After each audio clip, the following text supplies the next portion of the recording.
सुल्तान श्री नाथू साहब और उनके स्नेही जन सभी उपस्थित यहाँ, सभी हमारे परम प्रियजन संतगण सत्संग के इस अवसर पर आप सब लोग श्री नाथू साहब के हम सब लोगों को अवसर मिला है आने का, और नाथू साहब के इस भवन जो उनका निज निवास, अब ये पहले गांव में छाड़ा था, जब निज निवास ये हो गया और दिल्ली में भी हो गया, तो यहाँ पर कभी दिल्ली में कभी छाड़ा में सभी लोगों से मिलने का अवसर मिला। तो नाथू साहब हम देखें कि निष्ठा, पूरी निष्ठा से गुरु भक्ति में लगे रहे, और उनके साथ में रामलाल साहब और उनके और बहुत से जो हित मित्र हैं पूरी निष्ठा से लगे हैं, और आगे भी इनकी भावभूमि बढ़े लगे, ऐसा आशीर्वाद सब संत लोग दे रहे हैं। निष्ठा से लगने से ही अपने कृपा की प्राप्ति होती है। लक्ष्मण जी को जब राम जी, हनुमान जी सीता जी को ले गए अंगूठी लंका में, अंगूठी हनुमान जी लौटने लगे लंका से, तो सीता जी ने कहा कि सीता जी से कहा कोई चिन्ह दीजिए जिससे कि राम को मैं दिखा सकूं कि आपके पास मिल के और आया हूँ लंका से। तो सीता जी ने अपनी अंगूठी निकाल के दिया, और हनुमान जी लेकर राम के पास गए, तो राम ने उस अंगूठी को लेकर सीता जी की उपस्थिति का अनुभव किया, और बगल में खड़े लक्ष्मण से पूछा कि देखो लक्ष्मण, सीता जी की अंगूठी। तो लक्ष्मण ने कहा कि मैंने तो माता के चरण के ऊपर देखा ही नहीं, मैं अंगूठी कैसे पहचान सकता हूँ। देखिए हमारी कितनी निष्ठा का विषय था कि चरण के ऊपर देखा ही नहीं, उनकी अंगूठी पहचान कैसे करें। तो निष्ठा ही पहुँचाती है। हमारे शास्त्र कहते हैं कि बहुत से लोग पूछते हैं कि नाम क्या है, विभिन्न लोग, कोई सतनाम, कोई 5 नाम, कोई तरह तरह के नाम, कोई ओम सोहम, कोई सतगुरु, कोई तरह तरह के। तो सहस्त्र नाम तात्पर्य हमारे शास्त्र में कहा कि उसके सहस्त्रों हजारों नाम करोड़ों नाम है, कोई सीमा ही नहीं है नाम की। तो कौन सा नाम है, तो इनका रामदेव का जो योग दर्शन है, हमारा वेद का तत्ता से नाम प्रणवा, उसका नाम ओम है। फिर योग दर्शन कहता है कि जो तुम्हें प्रिय लगे वो नाम है। योग दर्शन एक कहता से नाम प्रणवा, उसका नाम ओम है, लेकिन उसका अगला श्लोक कह रहा है प्रियतर, जो तुम्हें प्रिय लगे वही नाम है। वो प्रेमिका का ही हो, पत्नी का हो, पति का हो, पुत्र का हो, जो प्रिय लगे, जिसमें मन लगे, जिसमें हमारी चित्त निष्ठा लगे, वही आधार नाम हमें पहुंचाएगा, तो ओम नहीं पहुंचाएगा। तो साहब बोलते हैं ओंकार आदि जो जाने, मीठे के मीठे ताही सो माने। ओंकार सबका आदि है ऐसा जानते हैं। ओंकार कहे सब कोई जिन्हें अलखा से बिरला होई, लेकिन ओंकार को जानने वाला, ओंकार ऐसे अच्छा निर्दोष ओंकार नहीं है। ओंकार कहे सब कोई जिन्हें अलखा से बिरला होई। ओंकार मूल स्वरूप है, जो परम चैतन्य, परम ज्ञान में, परम आनंदमय है। उस स्वरूप को जानना, ओंकार को जानना है। वो ओम ऐसा लिखना या राम ऐसा कहना, सतनाम बोलना, सतनाम साहब, सत कुछ भी नाम। तो कहा जो बाहर के नाम हैं, ऐसे शंका में सब लोग पड़े रहते हैं कौन सा नाम लें। तो संतों ने सब निष्ठा से, निष्ठा को ही आधार बताया और ये बता दिया कि जो गुरु दे वही नाम। वो मिट्टी दें, ढेला दें, बोलें, वो मरा मरा कह दिए, चाहे कुछ भी कह दिए। गुरु जो शब्द बोल दें वही नाम है। प्रत्येक शिष्य के लिए नाम अलग अलग होगा। गुरु, एक ही 5 शिष्यों को कोई जरूरी नहीं एक ही नाम बोलेंगे, वो अलग अलग भी बता सकते हैं उसकी योग्यता के अनुसार। इसलिए जो गुरु दे उसी में निष्ठा करना, तो सबसे बड़ी निष्ठा हुई। वो शब्द नहीं हुए, वो नाम नहीं हुआ, निष्ठा ही पहुंचाएगी। इसलिए निष्ठा लाना बहुत बड़ी बात है। और निष्ठा आ जाए तो हमारा जीवन जहाँ है वहीं से, जहाँ निष्ठा कोई अलग से जीवन मरेगा, कोई मुक्ति अलग से मिलेगी ये प्रतीक्षा करेंगे, इसकी जरूरत नहीं है। कोई प्रतीक्षा करेंगे मुक्ति मिलेगी तो सुख मिलेगा, स्वर्ग मिलेगा। जहाँ है वहीं हमें निष्ठ होना, अपने में स्थिर होना, विवेकमय होना, हमारी मुक्ति प्रारंभ हो जाएगी। मुक्ति वही है, जो बंधन है हमारे उससे हम बचें, वो हमारी निष्ठा ही पहुंचाएगी। तो हमें सदगुरु साहब ने कहा हमको, हम सभी को हंस बोला कि हम सभी हंस हैं, हंस रूप है हमारा। हम हंस बक देखा एक रंग, चरे हरियरे ताल, हंस छीरते जानिए बकरी धरेंगे ताल। एक ही ताल में हंस और बकुला चरते हैं, दोनों एक ही रंग, एक ही रूप हंस और बकुले का होता है। कह रहे हैं, हम लोग देखे नहीं है लेकिन ऐसा शास्त्र कह रहे हैं, साहिब भी बोल रहे हैं कि हंस और बकुला एक की तरह सफेद भी होता है, ये बकुला भी वैसे ही होता है, लेकिन दोनों में अंतर क्या है? हंस छीरते जाने हैं, हंस दूध पीता है, मोती चुनता है, और बकुला मछली को पकड़ता है, जीवों को पकड़ता है और अच्छ बच खाता है। दोनों में फर्क हो गया। तो हमारा हंस पद है, हंस रूप है। यहीं पर सावधान रहना, निष्ठ रहना जरूरत है कि हम जो भी खाएंगे, जो भी बोलेंगे, वो हंस पदवी से कहेंगे, हंस पदवी से ही बात करेंगे। हंस पदवी में रहेंगे तो क्रोध फैट नहीं मार देंगे। कोई गाली देते आएगा कि भैया गलती हो गई, क्षमा कर दीजिए, सुधार लेते हैं, या जो कहिए, तो ऐसा बोलेंगे, हंस पद में होंगे। आप कहूँ बकुला पद में तो तुरंत उठ के हम भी गाली दे देंगे, उसको फैट मार देंगे, लड़ाई हो जाएगा, मुकदमा हो जाएगा, झगड़ा चल जाएगा, पति पत्नी लड़ जाएंगे। तो कहा कि ये बवाल से बचने के लिए हंस पद को अपने विवेक निष्ठा में धारण कीजिए कि मेरा स्वरूप हंस है, मैं हंस का ही व्यवहार करूंगा। कोई आए तो हंस का व्यवहार करूंगा, खाऊंगा तो हंस की तरह ठीक, और बोलूंगा तो ठीक, जो भी करूंगा काम उसमें हंस, चलना उठना बोलना हबक में चलता, धीरे धरवा पाँव, अधिक न खैबा, सहजे रहेगा। भरत गोरखनाथ जी के गेट पर लिखा है, धीरे चलना चाहिए, पैर धबक नहीं रखो, अधिक न खैबा, अधिक बोलना नहीं चाहिए, अधिक खाना नहीं चाहिए, सहजे रहना चाहिए। ऐसा गोरखनाथ का उपदेश है। ऐसा हंस के लिए, हंस बनने के लिए, हंस स्वरूप बनाए रखने के लिए साहब बोलते हैं कि हमारे अंदर कोई कमजोरी, कोई कमी नहीं थी जो हम दुखी हैं। दुख हमारे आयातित है, हमने स्वयं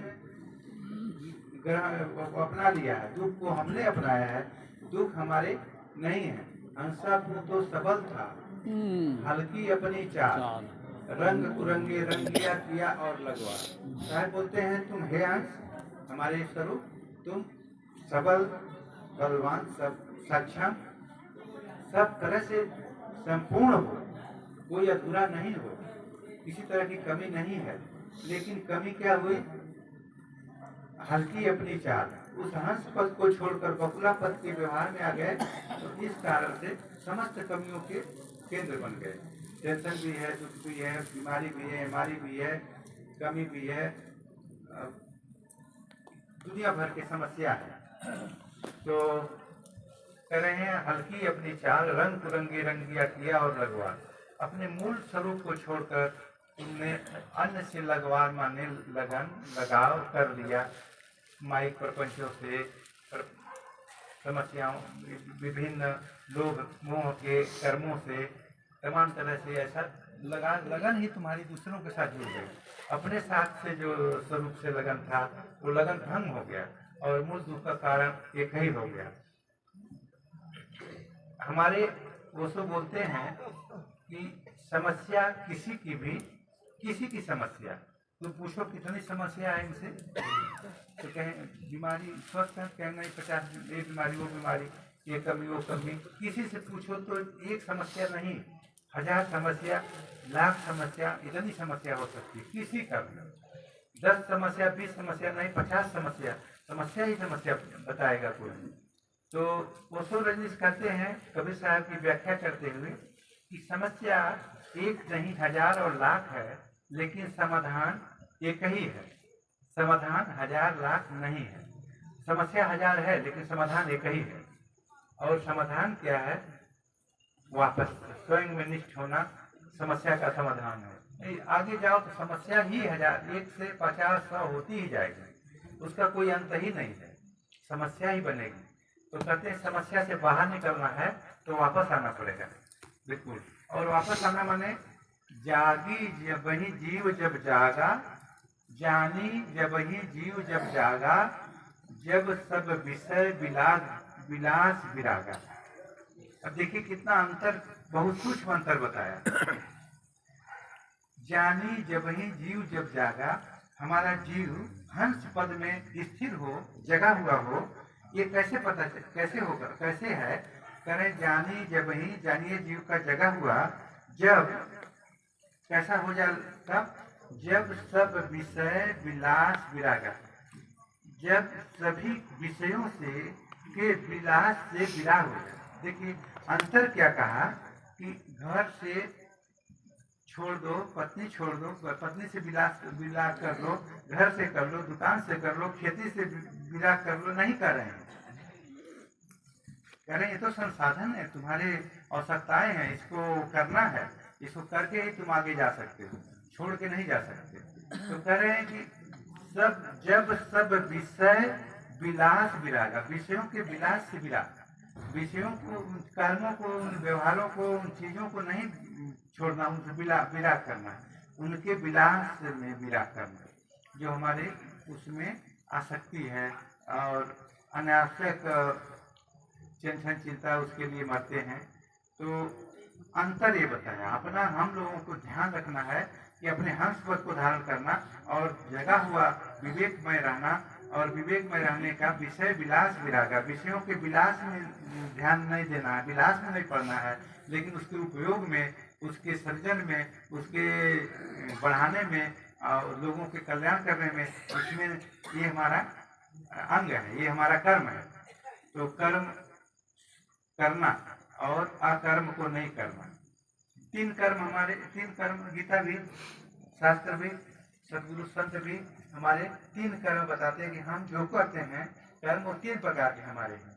एक अकर्म, विकर्म, सत्कर्म। जो अकर्म है, जो नहीं करने काम है, चोरी डकैती हिंसा, किसी को गाली देना, किसी को दुख देना, ये अकर्म है जो नहीं करना चाहिए, जिससे हमें पाप मिलते हैं और दुख के केंद्र बनते हैं। तो हमें अकर्म नहीं करना चाहिए। कर्म 3 प्रकार के, अकर्म कोई भी हो नहीं करना चाहिए, एकदम संकल्प करिए। और शुभ कर्म करना चाहिए, किसी को कल्याण कर देना, किसी को दान देना, गाय को खिला देना, पशु को दाना डाल देना, अपने घर के व्यवहार के काम करना, जो भी शुभ कर्म है, जो भी अच्छे कर्म है, जो उत्पादन के कर्म है, जो हमारे जीवन को आगे बढ़ाने वाले कर्म है। और तीसरा कहा विकर्म, बड़ी बात का, ये अच्छा करेंगे या बुरा करेंगे, दो करेंगे तो कहा दोनों ही बंधन बनेगा। अच्छा करेंगे तब भी बुरा कर्म करेंगे तब पाप के रूप में भोगना पड़ेगा, अच्छा कर्म करेंगे तो पुण्य के रूप में भोगना पड़ेगा, फिर जन्म मृत्यु के फेर में, और अच्छा घर मिलेगा, गाड़ी बनेगी, वो संसार बढ़ता ही रहेगा। अच्छा कर्म करेंगे तब भी, बुरा कर्म करेंगे, अच्छा बुरा में कोई फर्क नहीं है। एक सीकड़ की ज्योरी, अरे सोने की ज्योरी है, एक लोहे की ज्योरी है, दोनों सीकड़ हैं, एक लोहे की है बांध दिया, एक सोने में बांध दिया।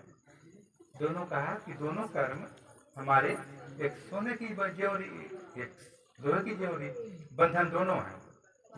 विकर्म करेंगे तब हम उससे बाहर निकलेंगे, विकर्म हमें करना है। हमारे संत हंस पद का रूप है, संत मत का रूप है कि विकर्म करना है। न तो अच्छे में फंसना है, न तो बुरे में फंसना है। बुरा तो करना ही नहीं, अच्छा भी करना है तो निष्कर्म करना है। निष्कर्म भवाधीना, निष्कर्म उसी को कहते हैं। उसी बात को कहा, जानी जब ही जीव जब सागा, सब विषय विलास विरागा। निष्कर्म भाव हो गया। कर्म करेंगे लेकिन कर्म की इच्छा से नहीं करेंगे, तब हमें पूर्ण पाप से बाहर निकलेंगे, तब हमें बंधन से बाहर निकलेंगे, तब हम हल्का होंगे। ऐसे अच्छा करते रहें चाहे बुरा करते रहें, बुरा करेंगे बुरे का वजन टेंशन में आएगा, अच्छा का वजन अच्छा के रूप में एक घर से दूसरा घर बन जाएगा, गाड़ी दो एक घर से दूसरी गाड़ी हो जाएगी। व्यवहार में बढ़ते ही रहेंगे, बढ़ता ही, समस्या में से बाहर नहीं निकलेंगे। समस्या चित्त से जुड़ी रहेगी, चित्त से समस्या हटेगी। सब रहते हुए चित्त प्रसन्न रहेगा, सब रहते हुए लगाव नहीं रहेगा। ऐसा होना एक साधना है जो हमें इसी जगह इसी समय सावधान होके हंस पद के रूप में साहब ने कर दिया, हंस पकुला। बस इतना सा सामान्य रूप से ध्यान रखें कि हंस पद में रहना है, अपने आप सब समाधान होगा। तो हंस जगना, जगे रहना, हंस रखना। महावीर से पूछा कि जगह कौन है, साधु कौन है, असाधु कौन है? तो ऐसा नहीं महावीर ने कहा कि ऐसा कपड़ा पहन ले, हम तो कैसे बन गए, घर छोड़ दिए तो साधु हो गए। ऐसा नहीं कहा घर छोड़ दोगे ऐसा कपड़ा पहन लो साधु हो गए। कहा कि नहीं, जो जगह है वो साधु, जो सोया है असाधु। जो जगह है कहीं भी रहें, अगर चैतन्य है, अपने शुभ कर्मों के लिए, अपने निष्ठा के लिए, अपने कर्तव्यों के प्रति जगह हैं, साधना में हैं, शुभ कर्मों में हैं, तो आप जगह हैं। बस वो संत हैं, कहीं भी किसी भेष में, इसी भेष में संत हैं। इसी भेष में हम हैं और सोए हुए कुछ गलत कर रहे हैं, कुछ तो कर रहे हैं, कुछ पैसा कमाने के लिए दौड़ रहे हैं, चाहे कुछ कर रहे हैं। तो वहाँ पर गए थे तो साहब ने पूछा आरती चौका ठीक है? तो साहब को पूछा, वहाँ बुलाने गए थे, कार्ड छपाए तो कहा कि साहब भाड़ा किराया कैसे है? हम कहे भाड़ा गाड़ी खड़ी है, पैसा है, सब है, जब वो आप सभी लोगों ने दिया है, हम आ जाएंगे। तो अच्छा, तो फिर यहाँ कहे साहब क्या देना है? तो हम कहे कि सब हाँ देना है, पैसा तो आप पहले दे चुके हैं, गाड़ी तो खरीद के दे दिए हैं, पैसा दे दिए हैं, सब तो है ही। तो बहुत खुश हुए, कहे कि साहब दामाखेड़ा में गए थे तो वहाँ पर ऐसा इतना पंजा के लिए लगेगा, इतना आने के लिए इतना ये लगेगा, इतना लगेगा। आप तो ऐसे सहज भाव से तो बहुत प्रभावित हुए और कहे कि साहब संत का स्वरूप यही है, ये नियम बना दिया, ऐसा कर दिया, वैसा कर दिया। संप्रदाय, हम संप्रदाय से भी बाहर निकलना है। संप्रदाय में ऐसा बंधन हो गया कि आजकल इतना सांप्रदायिक स्वरूप बन गया, संत रहित प्रपंच है। राम नाम है, संत न औषध देत वैद्य करत है, झाड़ फूट का भी जोझा का काम है। संत संत वो राम को नाम कहें, हाँ परंतु संत रहित प्रपंच राम को नाम है। तो संत एक अलग पद है। संत जो जगा हुआ जीव है, विवेकशील जीव है, वो किसी इसमें उसमें रहेगा ही नहीं। यहाँ कोटा के पास हम लोग पिछले साल गए, आरती चौका दीनदयाल जी के घर था, 4 परिवार हैं, बहुत संपन्न है, वो नेता मंत्री वही लोग होते हैं, वो क्या चीज प्रधान मुखिया उखिया। तो पूरा गांव दामाखेड़ा, तो आरती चौका उनके घर हुआ, कोई गांव से आया ही नहीं, बाहर के जो लोग आए थे वो आए थे और उनके परिवार के लोग थे। तो बोले साहब देखिए गांव के लोग आए ही नहीं है, सबको निमंत्रण दिया हुआ है, क्योंकि वो दामाखेड़ा को मानते हैं। उन लोगों ने कहा ये दामाखेड़ा के नहीं, ये दूसरे गति के हैं तो इसमें नहीं जाएंगे, तो आए नहीं। तो हम लोगों ने, हम जब बोलना हुआ तो हम कहे कि हम लोग किसी गति के मानती के नहीं है, गति मानती से बाहर सीधा सदगुरु सबके सिरमौर हैं, सबके पिता कबीर साहब हैं। हम कबीर साहब को मानते हैं, बीच वालों को मानते ही नहीं। और कबीर साहब को के सभी संतान हैं, सभी उनके ही अंग हैं, सभी उनके ही शिष्य हैं, सभी उनके ही अनुयायी हैं, तो इसमें भेदभाव कहाँ है? तो और जो भेदभाव रखते हैं, गति मानती पड़े हैं, वो कबीर साहब के मत को नहीं जानते, क्योंकि कबीर साहब उसी से तो बाहर निकाले। तो वो सुबह जब हुआ, सुबह 7 बजे प्रभात फेरी थी, पूरे गांव के लोग आ गए, सब आके नाचने लगे, पूरे गांव में छोटे बड़े सब आ गए। और हम बोले कि शायद प्रत्येक घरों में ले चलेंगे, सब घरों में पधरौनी कराए। टाइम नहीं था, हम लोगों को कहीं दूसरी जगह जाना था, फिर उनका कार्यक्रम फोन करके लोगों आके सब घरों में ले गए, एकदम बदल गए, पूरा गांव बदल गया। फिर एक जनी जमीन देने करे थे, आश्रम बनाएंगे, पैसे तय हो रहा था, वो फ्री 2 बीघा जमीन दे दी और शिलान्यास हमारे हाथ से करा के वहाँ पर आश्रम बनने का। ऐसा जागृत हो गए। तो देखिए, जब सांप्रदायिक भाव में रहेंगे तो हमारा विकास भी कबीर पंथ का रुक रहा है। जब संप्रदाय से बाहर निकलेंगे, एक होंगे, पूरे देश में जितने कबीरपंथी हैं, सब लोग पूछते हैं कितने कबीरपंथी हैं। एक कलकत्ता राम मनोहर केंद्रीय वो है लाइब्रेरी, उसके जो निदेशक थे वो दामाखेड़ा के शिष्य, तो उन्होंने कबीर पंथ का उद्भव और विकास पुस्तक लिखा, रिसर्च किया। रिसर्च तो ही है, पहले डॉक्टर उत्तर हैं, बहुत बड़े विद्वान हैं, लेकिन उन्होंने किताब लिखा कबीर पंथ का उद्भव और विकास। उसमें कबीर पंथी कितने हैं, राजस्थान में, हरियाणा में, पंजाब में, सभी पूरे देश में वो पूरा संख्या दिए हैं, क्योंकि वो ऐसी जगह में लाइब्रेरी में, केंद्रीय लाइब्रेरी में, वहाँ सभी सूचनाएं मिलती हैं। तो 4 करोड़ कबीरपंथी, उत्तर मध्य प्रदेश में 8 करोड़ कबीरपंथी, वह सब संख्या लिखे हैं। तो उसको देखे नेता तो कहे सारे इतने आप लोग हैं, इतना में तो आप सब लोग इकट्ठा हो जाए। अभी मत दीजिए, अभी बात अभी बंद कर दीजिए। आप लोग तो एक कट जाए तो ये मुख्यमंत्री हट जाएगा, दूसरा बन जाएगा प्रधानमंत्री, अपना कबीरपंथी बन जाएगा पूरा ही। लेकिन आप लोगों में तो इतना भेदभाव है, तो हम कहें कि भेदभाव नहीं है, लेकिन अलग अलग गुरुओं के अलग अलग शिष्य हैं, तो हर गुरु अपने शिष्य अपने गुरु के उनको बताए। लेकिन वास्तविकता ये है कि हम संगठित कबीर पंथ नहीं है, अलग अलग खंडों में बंटने के कारण अपनी शक्ति पता नहीं चल रही है। तो भेदभाव जो गतियों के हैं। और जब हम कोल्हापुर में पिछले साल आरती चौका थी, खरसिया साहब का तो बुलाए थे, शिवनी साहब तो गए, हम भी गए, हम लोग बुलाया गया था, गए थे। तो वो जब जुलूस निकला सुबह, तो जुलूस में 4 रथ 3 आए थे, तो हजूर साहब, धर्माधिकारी साहब, और पीछे वाले रथ में कुछ महंत लोग जो खरसिया के बैठे। तो हम देखे कि हम लोग कैसे जरूर, तो गाड़ी में, अपने गाड़ी में ही थे। तब तक कुछ भक्त लोग ऐसे आए, तो हमको देखे, कहे मथुर वाले साहब आप हैं? हम कहे हाँ। कहे आप गाड़ी में क्यों हैं? तो हम कहे गाड़ी में पैदल चलने में हमको परेशानी लगता है, इसलिए गाड़ी में। कहे नहीं, रथ किसके लिए आया है?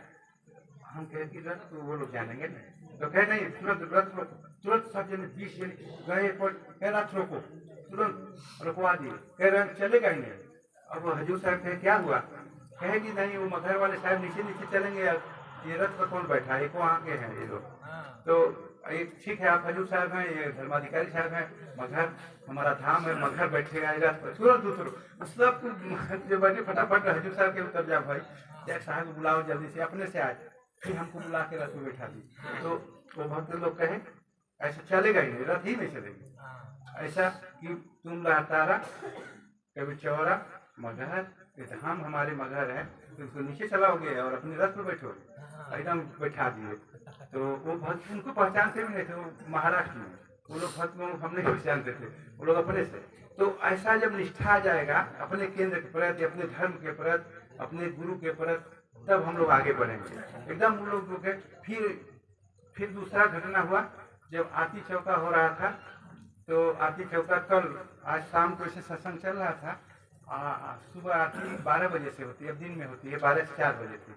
तो हजूर साहब खुद बोले कि लिस्ट जो 101 संत महंत आरती के गद्दी पर बैठेंगे, उनका लिस्ट तैयार है? तो बोले हाँ तैयार है साहब, 2-4 नाम बाकी है, अभी तैयार करके देते हैं। तो वो बोले इसमें अपने लोग ही रहेंगे, बाहरी का नाम नहीं रहेगा। तो अपने, तो नरेंद्र साहब दिल्ली से थे, तो पूछे अपने मतलब ये साहब क्या करें, अपने लोग? तो कहे खरसिया गद्दी के ही महंत लिखे जाएंगे नाम, बाहरी गद्दी का नहीं। तो नरेंद्र साहब और कई महंत लोग कहे साहब उठिए, ये खरसिया गद्दी के महंत हैं, ये कबीर आचार्य कबीर पंथ कैसे लिख रहे हैं? आचार्य कबीर पंथ तो है ही नहीं है, क्योंकि ये खरसिया के, इनके खरसिया गद्दी के ये महंत बैठेंगे और ये संत कोई भी महंत आए तो उसको बैठाओ, महंत पूछ लो कितने हैं, बैठा दो। और कोई दो चार और आते 101, कोई हमारा गणित कोई भगवान थोड़ा लिख के गए हैं, 101 105 भी कर देंगे, लेकिन सबको बैठा देंगे।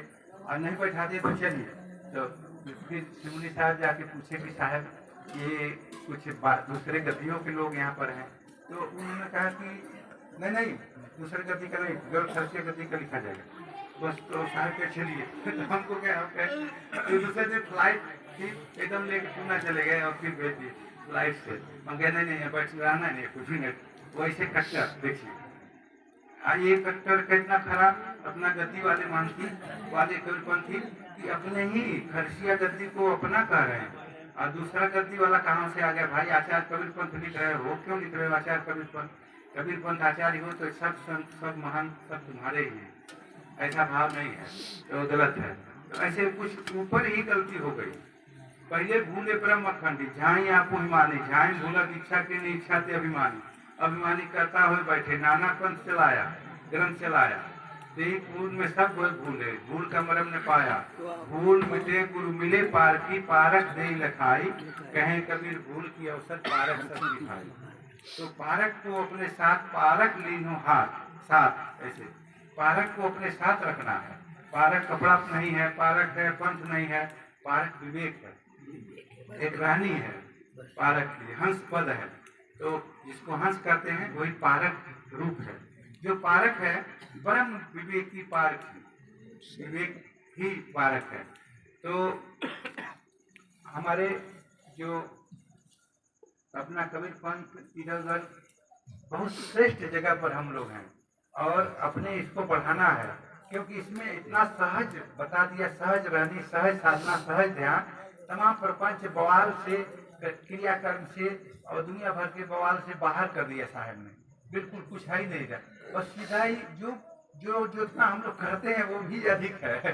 हम लोग एकदम कहा कि एकदम शांत है, अपने विवेक पद की रहनी में विचार, वैचारिक भूमि हम लोगों की, विचार से रहनी से तय कर लो और उसमें स्थिर हो जाओ, हमारा कल्याण वहाँ है, क्रियाकर्म नहीं है। और क्रियाकर्म जो करते हैं थोड़ा तो उतना तो जरूरी है, क्योंकि चित्त शुद्धि के लिए, व्यवहार के लिए, वातावरण के लिए कुछ करना पड़ेगा ही, तो वो करना भी जरूरत है। अभी आरती चौका का यहाँ बालोदा में साहब कहे कि आरती चौका ये हमारी कबीर पंथ में नहीं रहना चाहिए। हम कहे हाँ साहब नहीं रहना चाहिए, हम लोग तो ऐसे परंपरा चल रही है, तो सिर्फ लोग अनुयायी बहुत से लोग हैं, नहीं करो तो कहते हैं कि कैसे होगा, नहीं तो उनको उनकी इच्छा के अनुसार है चलते हैं। लेकिन हम लोग इसको गुरु पूजा में बदल दिए, आरती में जैसे अभी आरती हुई ऐसे गुरु पूजा की आरती कर दीजिए, गुरु की संतों की, गुरु संत की आरती कर दीजिए, सभी लोग से वही आरती है। और इस तरह तो लेकिन अभी जामाखेड़ा और खरसिया के प्रभाव से थोड़ा थोड़ा चल रहा है, धीरे धीरे भी हम लोग बदल रहे हैं कि आरती चौका ये सब भी परंपराएं अपनी नई पुराने बीच में आ गई हैं, देखी देखा आ गई हैं, जो धीरे धीरे समाप्त करना है। और जामाखेड़ा और खरसिया के कई जगह ऐसा आ रहा है कि आरती चौका करना है मगर को बुलाना है, तो अगर आरती चौका नहीं करेंगे तो नहीं बुलाएंगे, तो खरसिया बुला लेंगे, तो हम लोग मजबूरी में जा रहे हैं, अगर नहीं जाएंगे तो खरसिया बुला लेंगे तो कह रहे हैं बाप को नहीं बुलाएंगे तो मजबूर बुला लेंगे। तो एक समस्या रही, तो हम लोग अभी फिर भाई धीरे धीरे इनको चेताओ बहुत ऐसा आ रहा है। अभी ये भी जो जामाखेड़ा ये जो कल हम लोग भरतपुर में किए, इनका भी सही था, ये वहाँ जामाखेड़ा गए, उसने कितना 1000 मांगा तो नहीं पंजा दिया, तो यहाँ से लिए पैसा आप नहीं देंगे, तो फिर हम खरसिया जाएंगे, तो हम लोग पंजा दे दिए, आरती चौका कर हजूर उनके बच्चे मर जाएंगे भूखे। ज्ञान में बदल के धीरे धीरे खत्म होगा, क्या बात, और पुरानी परंपराएं खत्म होगी और संत परंपरा पूरा लागू होगा। और भेदभाव किसी तरह का है आपस में, जात भेदभाव, ऊंच नीच भेदभाव, ये तो बहुत छोटा चीज है। अपने ज्ञान का अभिमान, पंथ का अभिमान, मनुष्यता का अभिमान कि हम बड़े हैं छोटे हैं, कुछ ये सब भी छोटा छोटा चीज जो है, मोटी माया सब दे झीनी तजी न जाए, पीर पैगंबर औलिया झीनी सबन को खाए। तो झीनी माया जो हम लोगों के पास है, मन में, बुद्धि में, चित्त में, हमेशा ये छोटे हैं, वो बड़े हैं, ये ऐसा है, वैसा, ये संत, ये हमारे गद्दी को फलाने गद्दी, सब कुछ छोड़ के संत रूप, सब संतों का आदर करना, सब संत का ज्ञान सीख लेना, सब आपस में प्रेम व्यवहार, भाईचारा। तो प्रेमी ढूंढत मैं फिरूं, प्रेमी मिला न कोई। साहब ने कहा कि प्रेमी खोजने में गया, प्रेमी कोई मिला ही नहीं। तो कह रहे प्रेमी को प्रेमी मिले, प्रेम कहाँ वे सो। इधर से मैं प्रेमी को ढूंढने जाता, उधर से भी वो खोजते मुझे आ रहा था, प्रेम करने वाला। वो भी प्रेमी मिला, मैं भी प्रेमी, तो प्रेम हो गया। तो एक तरफा नहीं हो सकता, दोनों तरफ से प्रेमी को प्रेमी मिले, प्रेम कहाँ वे सो। प्रेमी को जो हम भी उसी विवेक में हैं, उधर से भी उसी विवेक में हो, तब प्रेम होगा, तब निष्ठा होगी। तो हम लोगों को अपने सदगुरु के इस परम ज्ञान को, परम जो रहनी है, सब संत बताए, उसको हमें ध्यान रखना है और आगे बढ़ना है। इन शब्दों के साथ बोलिए सदगुरुदेव की जय। साहिब बंदगी साहिब। बोलिए सतगुरु कबीर साहब की जय, मगर धाम की जय, मगर धाम की जय, आचार्य विचार साहेब की जय, अनंत कोट महापुरुषों की जय, साहेब बंदगी साहेब।